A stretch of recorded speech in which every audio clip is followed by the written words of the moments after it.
న్యూట్రిషనిస్ట్‌గా infertility issues ఉన్న వాళ్ళకి nutrition ఏ విధంగా యూజ్ అవుతుంది?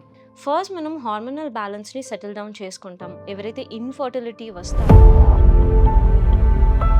ఇది తెలిసి కూడా ఈ లైఫ్ స్టైల్ హ్యాబిట్స్‌ని మనం చేంజ్ చేసుకోము. ఇప్పుడు ఫీమేల్స్‌లో ఎక్కువగా ఒక 30 ఏజ్ రాకముందే ఎన్నో సమస్యల్ని మనం ఫీమేల్స్‌లో చూస్తున్నాం. నేను ఐవీఎఫ్‌కి వెళ్ళాను. ఫీమేల్స్ ఎగ్ డొనార్స్‌కి వెళ్ళిపోవాలి. లేదా ఇప్పుడు సరోగసీ అంటున్నారు. Many of the working women or working mens are lacking this.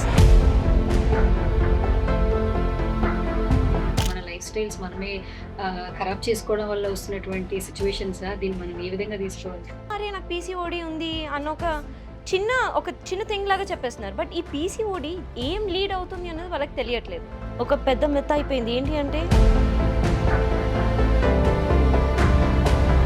Non vegetarian అనగానే జస్ట్ నాన్ వెజ్ తీసుకుంటే ప్రోటీన్ వస్తుందంటే కాదు. Technology is very good, it will help you, but don't mislead that.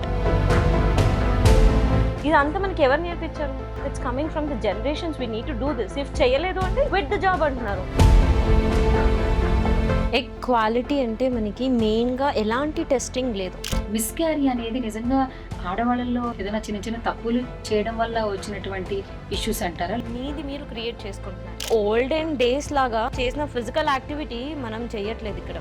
Fertility centres are not mean for the PCOD patients.